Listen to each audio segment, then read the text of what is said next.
Well, thanks for hopping on here, Tom. And we did have some additional people join as well while we are going through the configuration here. So thank you everyone for hopping on here. I figured we can start. Tom, if you'd like to start with a brief introduction on yourself, Eqvista, what you guys do, who you guys focus on serving, and how, and then we'll do a brief intro on our end, and then we'll just dive into what we're seeing in the market, your end largely on the equity side, and our end largely on the credit side. Perfect. Thank you, James, for the introduction. My name is Thomas Milar. I'm founder of Eqvista equity management platform and valuation company. A little bit about me. I have started my journey as an entrepreneur back in 2010 in Hong Kong. I moved from Beijing and from Brussels. Long story short, I found Hong Kong as one of the best, well, now city. Back then it was still recognized as a special administrative region, as one of the best jurisdiction to start a business. So practically, if you want to start a business in Asia, Hong Kong is the best. Amazing infrastructure. What is setting up a company, so you can start a company in literally in 1 hour. In Hong Kong, we have the same company ordinance as we know in the UK or close to the US. I launched one of the largest company secretary in Hong Kong. It's similar to what we know in the US as a registered agent. So if you want to launch a business, you you go with us in Hong Kong, start a part. That's what we do. Then we moved to telecommunication. So I had two companies were selling minutes, international minutes. We had a quite nice office in Kuala Lumpur and Hong Kong. I sold that company. Then I moved to the CPA firm. So I launched a CPA firm while the startup part, the incorporation service provider, was still running. That gave me enough of capital. So I moved to US 2017 from Hong Kong after 10 years. I still have both of the companies, the CPA firm and the startup part. I acquired one of the largest registered agent in Nevada, in Las Vegas. It was a very successful acquisition. And then we are going to Eqvista now. Was back in 2018. I had an amazing team, so I picked the best one who helped me to launch or acquire previous companies. And yeah, we launched Eqvista. So today we have over 25,000 companies on our platform. More than half of them are with 1 million plus in revenue, over $300 billion in clients' assets valued or administered. And our biggest strength is our valuations. Cap table, it's something, or equity management, it's something which once you develop it, it's there. Obviously, there's a lot of things you can improve, but the most important are the valuations, the stock price. So our vision is to become the Bloomberg terminal for private market. So pricing infrastructure for private market. That's where we see us, and that's what we would like to actually focus on. Excellent. Thank you.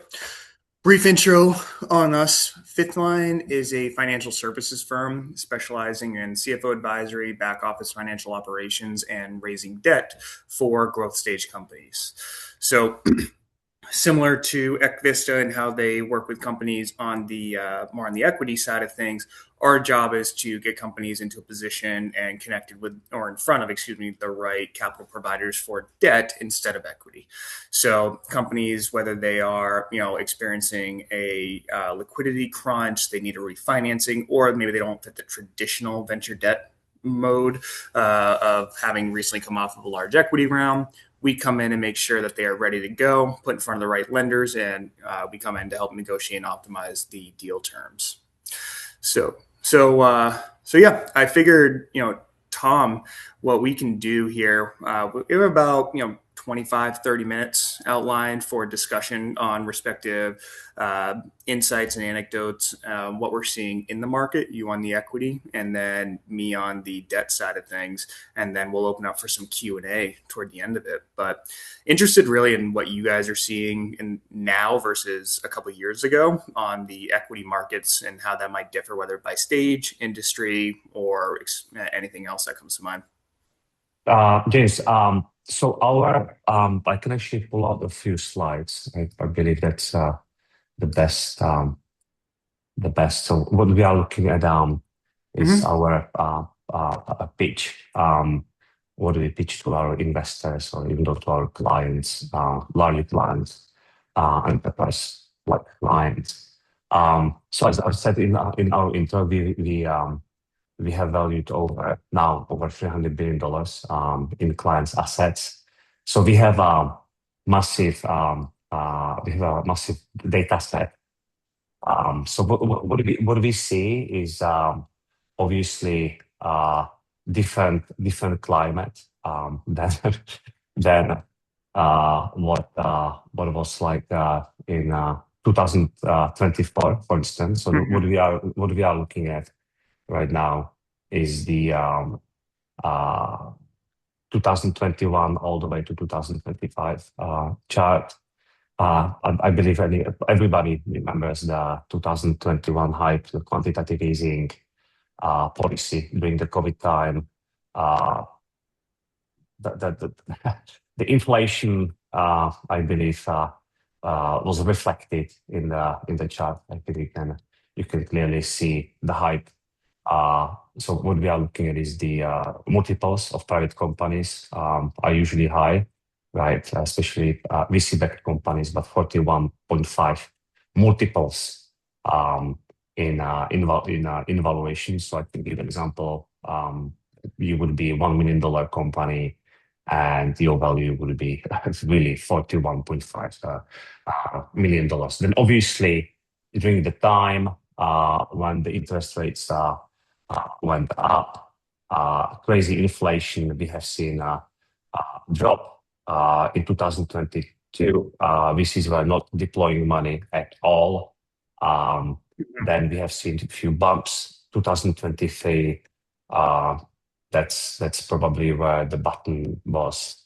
And then what we are seeing now in 2025 is the AI, hopefully not a bubble, but I would rather see it as AI craze in a good way, because Mm-hmm. that's what we'd like to see, right? So, um, um, what we would like to see as uh, a healthy market is the 24, 25 multiples. That's something what we believe and we have seen over the years as the healthy economy. Um, on another slide, we see the high factor. And the high factor tracks the investors' willingness to fund a startup relative to its revenue. So we found the high factor for Sorry, just real 2021. quick.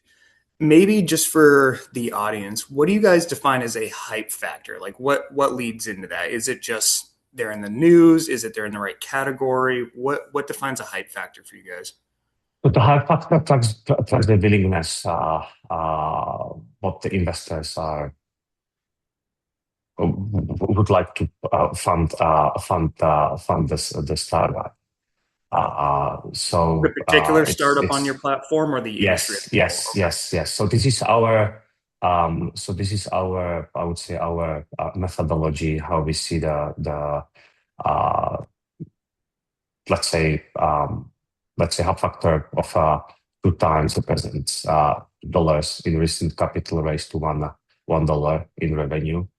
Um, so it explains actually. It's similar to the multiples, but this explains more towards the revenue per investment. Yep. So median multiples indicate similar trends to the boom pre-2021, bust recovery, and uptrend with the AI. So similar curve, but more focus on the revenue side. But I think this is a little bit more clearer than the multiple. That's what people are more Yeah, familiar with. yeah, I remember. I mean, most of our clients are investor backed in some way, shape, or form. And what we really started seeing, especially in 22 and 23, was there might have been some insider support, like in convertible notes, but new equity rounds, that type of revenue multiple dip. A lot of them came off of the highs of 2021. And I had a handful of clients say there's just I don't know if we're ever going to earn our way back into that type of multiple in a normal market.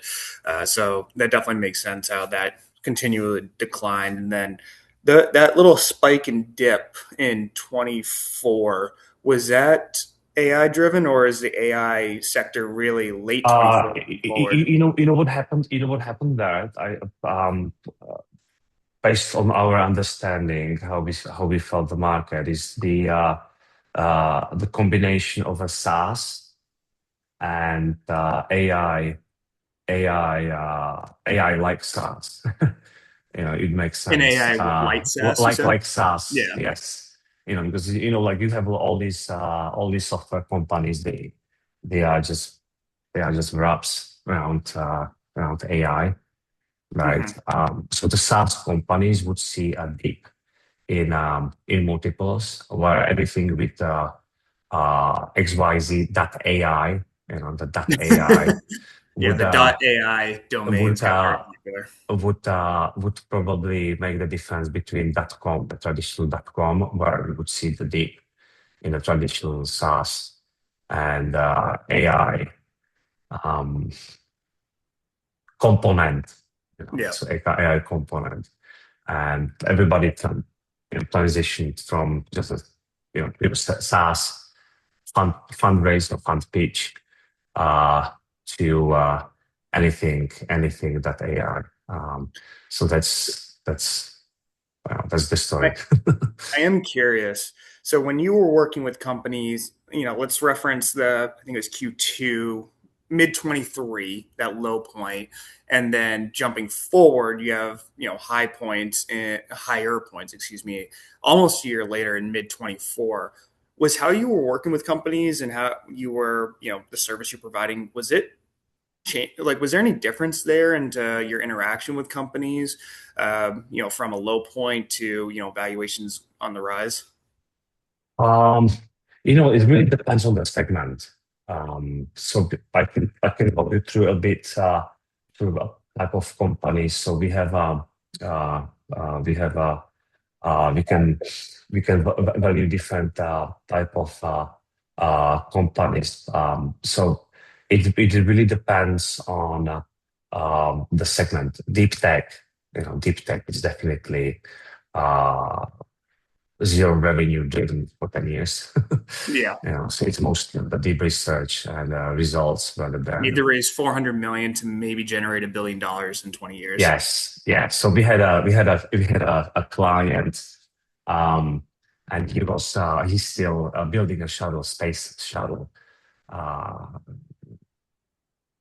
and Still, but you said, how long has he he been working on that? he's been working on it for 3 4 years. He spent a lot of money, and it's kind of interesting actually. When you building the space shuttle and the valuation, how would like to value that, right? Like what that reflects in the overall market. So I learned a little bit that actually you should be building a space shuttle from the space down. Is probably that's what I heard. It's easier than from the ground up.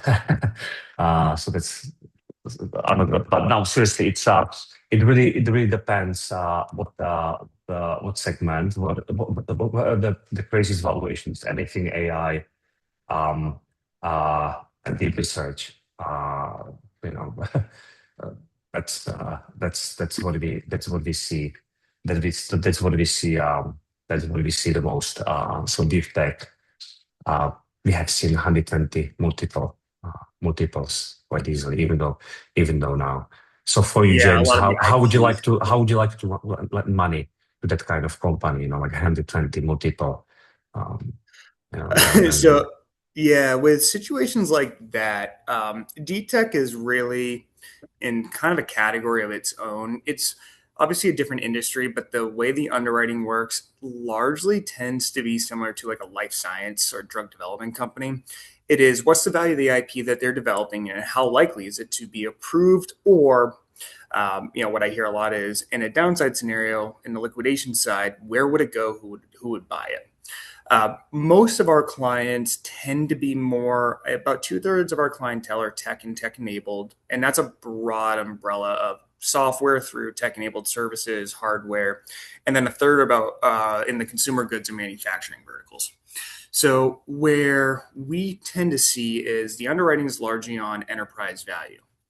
Now, that's obviously very subjective. Tends to be a combination of, maybe a fairly recent 409A, recent equity round. We've seen situations where companies recently got an acquisition or an equity term sheet and they didn't want to do it, but that, valuation range was used to, structure for lenders to structure how they would underwrite their loan, saying, okay, you've got an offer for $150 million. It's safe to say in a downside scenario that might still hold true, plus or minus $25 million in valuation.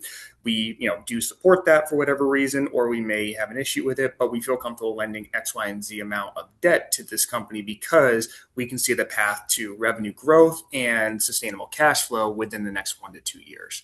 So it's fine to be cash burning. It's not like traditional lending where it's what are your assets, what's your cash flow. As long as there's a path with the one, five, $25 million, whatever it is that the lender is looking to provide and comfortable with, as long as there's a path to use that capital to comfortably get to a path to profitability, that's usually how lenders are underwriting those types of profiles. When it comes to the deep tech stuff that you mentioned as an example, it's largely on patents, trademarks. What do you have there that's material value? So it's a slightly different underwriting process. I have a question here from chat. The revenue multiplier is based on a 4.9 evaluation done by Eqvista or outside. Yes, it's the multiplier, the multiples are based. I can put it back. Um, put the slide back. Yes, it's based on on our it's based on our data set. Uh, and it's not based on 409As valuations. Typically, this is a fair market value of preferred stocks. So there's actually a difference between 409A um, and fair market value of preferred stocks. So 409A, for explanation, the 409A, you try to keep the value of the company as low as possible because you grant stocks to your employees and founders, right? So you want to keep it as low as possible, and the fair market value of preferred stocks is whatever you agree on with the investors. So these multiples are based on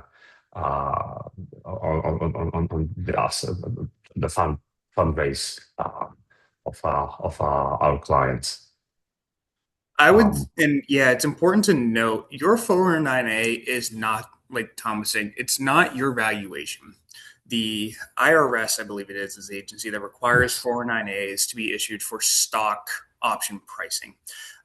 So I forget what the exact discount is, but the firm underwriting it provides a valuation on the company, and then the 409A is structured as I think it's maybe a 30% discount.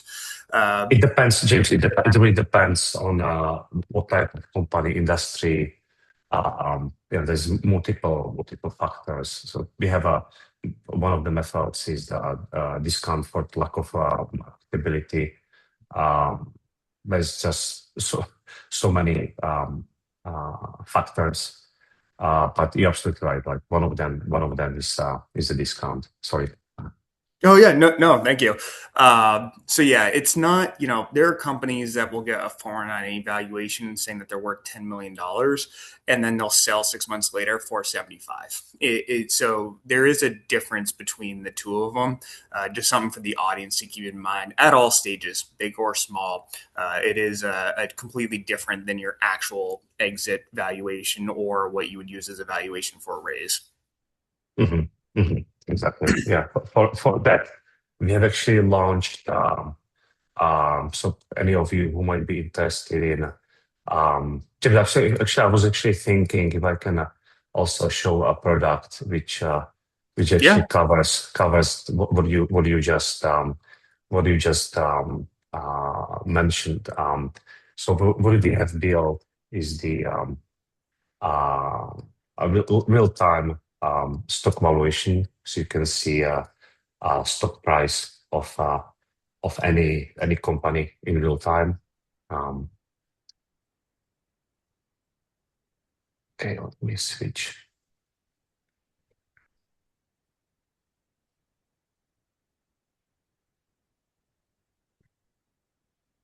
So what we are looking at is the um, is not our client, but we can take any company data and Mhm. build real time valuation for any company.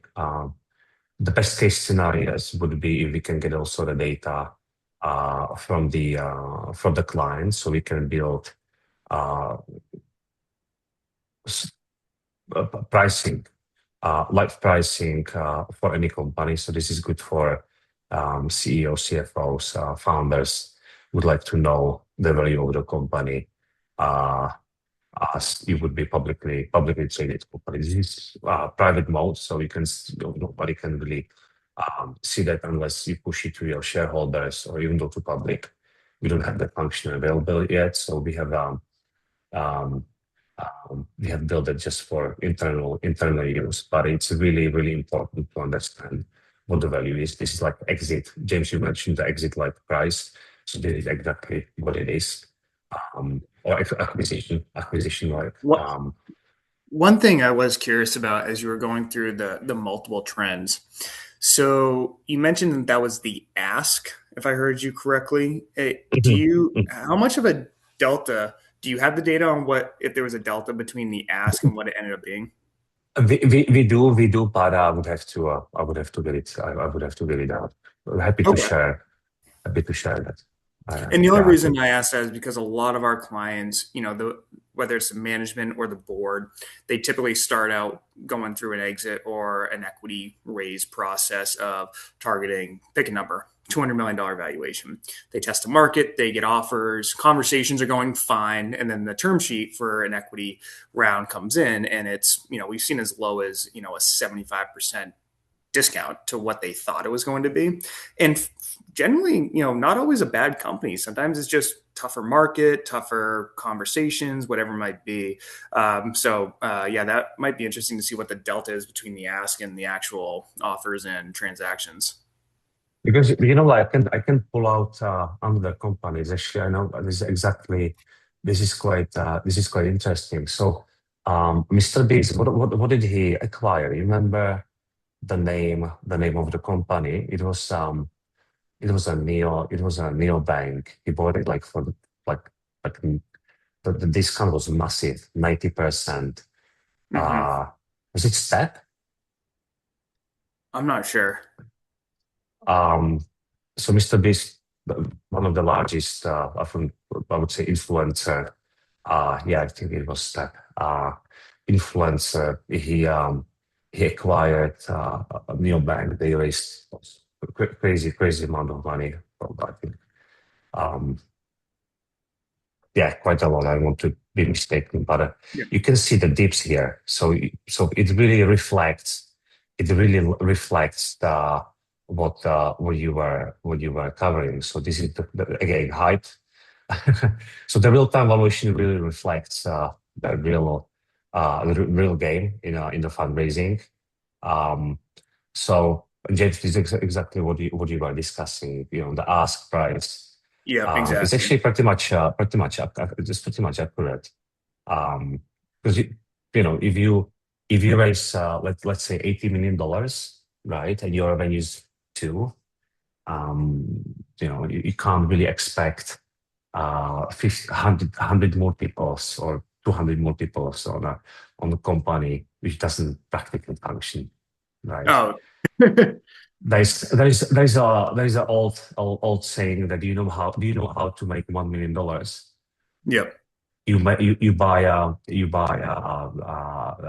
a sugar cane worth of $1.1 million, and you sell it for $1 million. So that's how I feel how companies are making money sometimes. So it's not probably um, the topic here, but the revenue, it's extremely important. So if a company is going to raise money, obviously the hype is amazing, the AI is amazing. We are also using it. We also are parasiting on AI. Right, Yeah. that's what the market is asking. Right, I'm not really saying this is wrong or good, or you have to go with the flow. But I think what's very important is the revenue. It's the revenue. I built Yeah. multiple companies, and with Eqvista, we have raised just $500,000.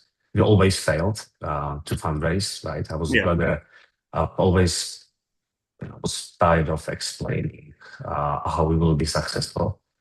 And moving forward, we are um, if I would say few. I think we are the only fintech company which makes money without external capital. Um, and that was basically because I failed multiple times to raise money, so I rather focus on the revenue. And the Mhm. revenue brings It's you the cheapest guys form of the capital. sorry. It is the cheapest form of capital. Yes. It is. It is. And at the end of the day, this seminar is about the valuations, right, and the multiples. And I think that if you bring in solid revenue, your exit is going to be important. And even though, James, you as a lender, you want to see successful company, right? There's nothing worse than see. Yeah. I mean, most of our clients that we deal with, when we're putting them in front of lenders, the ones who, and we've actually, we tried early on and we were just unsuccessful with the profile of the deep tech and the hyper burn to grow in, 5 years type of thing. That model is just really tough to get debt capital funding. And what we've seen over the past few years is companies have really shifted toward proper business unit economics. If you're a software company, what's your retention? What is your LTV to CAC? How do maybe you don't need 15 extra development people for features you might build in a year. So companies, the ones that we've actually seen more success with companies when they grow a little bit slower, but their unit economics improve. So those that I listed, but also their burn. If you are growing 30-40% a year, but you're burning 100% of your revenue, you have to have a really good reason and logic behind how that's going to change and very quickly because you know debt doesn't want to fund an ongoing burn because history Yeah, tells yeah, us that that's yeah, yeah, not necessarily the yeah, right yeah. exit. So we are seeing more companies, revenue is good, and then the next Mm, best thing behind that is good unit economics. yeah. No, that's back to basics, right? Yeah, yeah, it's amazing how. So that was really popular, and then all of a sudden we started seeing companies again recently where, we have contract for worth $50 million. Like, cool. Well, when's it going to pay out? Oh, it might pay out over the next few years, and then they're burning $20 million a year on $2 million of actual revenue. So the AI wave does seem to be bringing that back around, but I would say is unless you are one of the very, very, very few hyperscaler type of profiles, which they are few and far between. Focus on generating revenue, generating profitable revenue. Don't kill your margins for the sake of top line growth. Don't overspend just for the sake of showing some top line growth and thinking your investors want you to do that. Because if you do need to go out to the other capital markets, it's going to be a tougher story if things don't pan out perfectly as planned, which they rarely do. So we always advise companies slower, steady growth is better than hyper growth that may not pan out. Yes, yes, and it barely lasts, the hyper growth because that's that's uh that's how it is. So I have a question before this segment. I was actually on your product. So what's the what would be the typical company you found, like let's say SaaS company, $1 million revenue? How would you and how that helps, right? Like we also used a few depth notes. And it helped us quite a lot. It's fast, right? It helps to maintain, not really to grow necessarily, right? Because you Mm-hmm. cannot really leverage the revenues. But what's the typical example? Yeah, I would say for something like that, you're generally looking at, let's use a $2 million revenue range because that's generally where we see most of the companies on the lower end of software come in. So $2 million ARR business, let's assume basic metrics and burn profile are And can you within. also cover the fundraise, like $2 million? You have a $2 million company, how much they raise typically, and what would be the debt? That is actually all over the place. There isn't really I did look into the data beforehand. Over the years, we've worked with $2 million a year software companies that raise zero. We've worked with $2 million software companies that raise $40 million and just not been able to do it. Which is Mm, why mm, my note or my yeah. comment earlier: don't spend just for the sake of growth because it doesn't always pan out. What I would say is most of the credit providers we work with, what they want to see is, like I said, revenue growth and proper business economics. One of the challenges I will say is if you've raised that much equity, lender and you haven't grown, lenders, will sometimes see a challenge there because they'll look back and say, okay, you spent, you didn't hit, you spent, you didn't hit, and what do you need to hit for an exit multiple for this to actually make money for people? Because it does impact the lenders there from a risk profiling perspective, because that means board members and investors are less likely to take lower valuations. uh, but I would say that how much you have raised already is less important than how you are doing revenue and unit economic wise. With respect to what a typical $2 million software company could get, let's assume roughly maybe $1 million term loan or line of credit. That would it's SaaS rule of thumb is anywhere from like 40 to 70% of their ARR is what we can look at securing for them. The bigger the company is, so at $10 million ARR, you get more like average of like 50 to 80% of their ARR. You usually cap out around that 80 to 90% on a facility size, but that's for the bigger companies that are growing nicely, but also at 15 and 20 million plus in revenue. But to your point, you made a comment about the timing of the raise. It is a lot quicker than an equity round typically. So Yeah. from the time you start a process, it's usually 2, maybe 3 weeks to get the term sheets, closing and funding, 4 to 6 weeks, largely depending on legal. And because the debt markets, they are on the private credit side, which is where we focus. They are big enough, of course, to create a competitive pool and have a space for a firm like us that helps connect companies with the right lenders. But they're not as broad as the equity markets. And so on an equity raise, especially early on, I talk to companies that'll have 100, 200 meetings, and they're not, they're like $5, $10 million a year in revenue. They're not tiny businesses, and they still just get turned down. They don't get anywhere. So it does help in that the debt markets are a little bit narrower, that it does move a lot quicker. The diligence compared to an equity round is lighter. So you're able to move things forward a little bit quicker. And to your point, you preserve there's no valuation discussion involved. Discussion, yeah. There's no dilution. So you actually are able to bridge. A lot of our clients will use it to bridge for another year or so, be in a better, stronger business position to go out for an exit or another raise. Yeah, so it's probably good for companies who are like more like, linear growth than some crazy hype, and then if you don't know Yeah, what's going to happen, then and yeah, that's where what we've seen before when it comes to because it's not uncommon for some of the venture debt loans to have warrants attached to it, and we do a cost and cash flow analysis for term sheets that come in for clients. And we factor in warrants under reasonable assumptions what that would look like. And we had a client come back once and say the cost of capital for the loan we secured, I think it was either 31 or 32%. And I asked him, like, I didn't even try to argue with him. I just asked him right away. I'm like, explain to me how you got to that, because I got 12.7% all in annual cost of capital. Well, the most recent valuation for the company on our equity round a year earlier was, I think it was $50 million.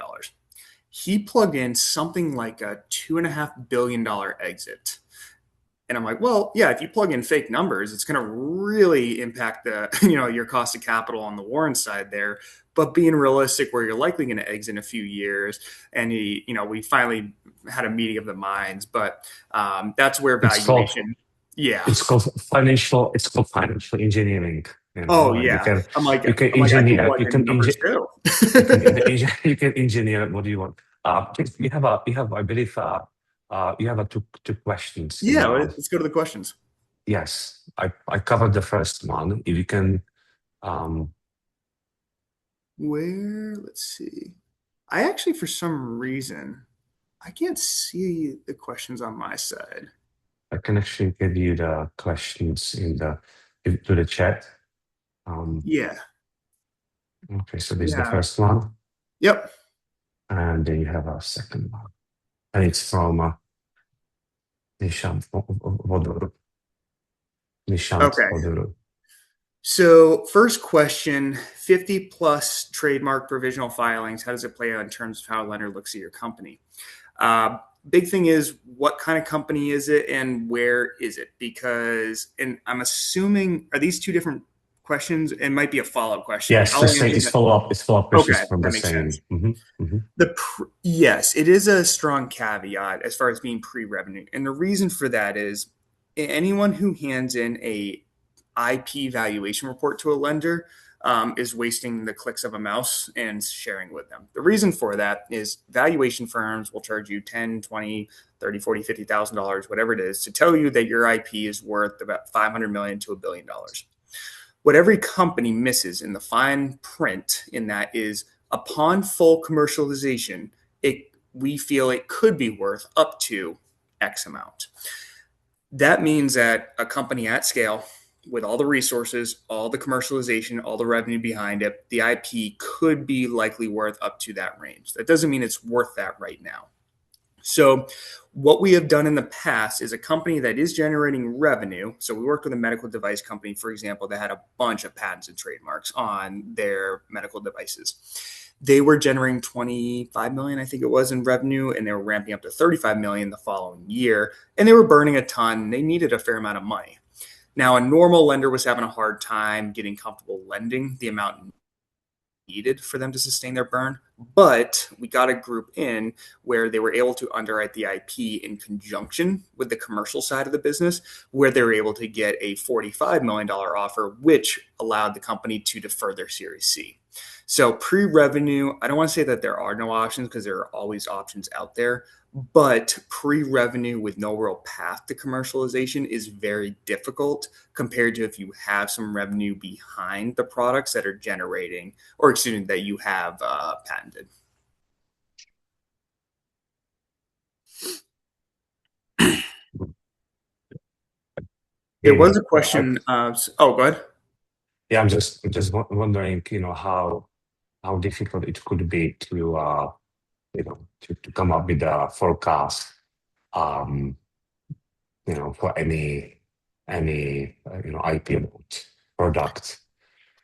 It's I would just One of the suggest things probably I don't know if that's the right place to do it here, but One of the it's, issues that we it's run into is the defensibility of it yeah. because though yes, the USPTO does have to approve it and that there isn't a conflicting patent already in there, there are a number of patents that aren't truly defensible. We've come across one route, and for pre-revenue company that we've seen, we haven't managed it, but we've seen it pan out. Was they had a bunch of patents and they found that I think it was one of the big drug companies was infringing on it. So a lender underwrote the like a litigation to it, and that's probably 1 in 500. I think they said they review 500 deals a year, and they do one, maybe two of them.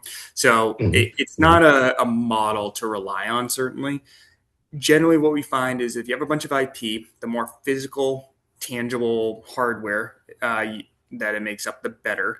In addition to that, there's got to be a path to commercialization.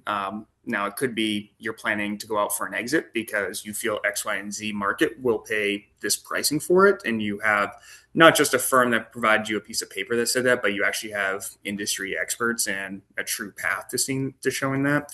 Or we are able to execute on ABC contracts, and we need money to do that. That's the only time we've seen any potentially viable path on fundraising on the IP for a pre-revenue company.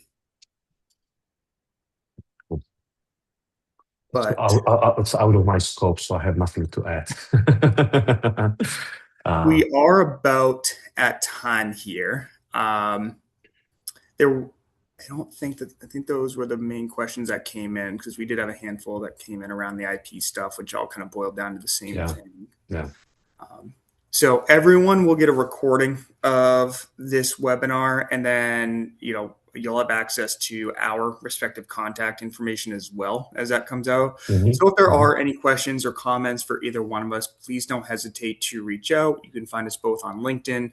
Both of our company pages will be available in the video sharing link as well, so you'll have access to that. But thank you everyone for hopping Thank you, on, and everyone. thank you, Tom, for participating. Thank you, James. All right, have a good one. See ya. Bye.